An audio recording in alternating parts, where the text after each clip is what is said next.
এখানে এখানে উপস্থিত সম্মানীয় সকল শিক্ষক শিক্ষিকাকে আমার সম্মান জানিয়ে এবং উপস্থিত সকল ছাত্রছাত্রীদের প্রতি ভালোবাসা জানিয়ে আজকে আমি আর্ট সম্পর্কে কিছু বলতে চাই।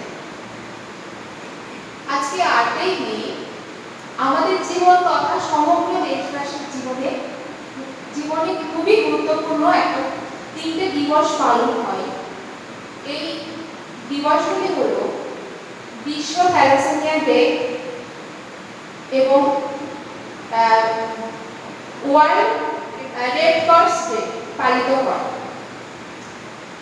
এই দিবসগুলির গুরুত্বপূর্ণ দিক হলো, যেটা আমাদের জীবনে খুবই গুরুত্বপূর্ণ, তা হলো এই দিবসগুলি আমাদের সবাইকে স্বাস্থ্য সম্পর্কে সচেতন হতে ও রক্তদান, তাছাড়া মানুষের পাশে থাকার বার্তা বহন করে দেয়, যার ফলে আমাদের মধ্যে জেগে ওঠে মানবতা বোধ।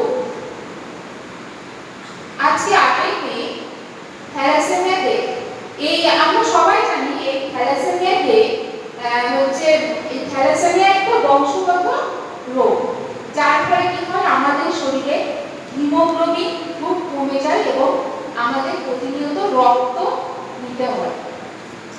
আজকে এই থ্যালাসেমিয়া ডে গুরুত্বপূর্ণ দিক হলো আমাদের সবাইকে এই থ্যালাসেমিয়া সম্পর্কে সচেতন হতে হবে এবং রক্ত দানের গুরুত্ব বুঝতে হবে। আর এর সঙ্গে সঙ্গে আরেকটা দিবস পালন হয়, সেটা হচ্ছে ওয়ার্ল্ড রেড ক্রস ডে। এই দিবসটা পালন হয় হেনরি ডুলের জন্মদিন উপলক্ষে। এখানে এই রেড ক্রস হলো এমন একটা সংস্থা যা বিশ্বের বিপদ সম্পন্ন মানুষ বা সংকটপন্ন মানুষের পাশে থাকার বার্তা দেয় এবং মানব সেবা করে থাকে।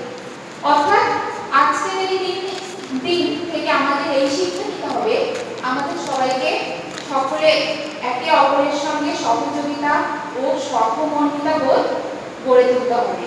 আজকে এটুকুই আমার বক্তব্য।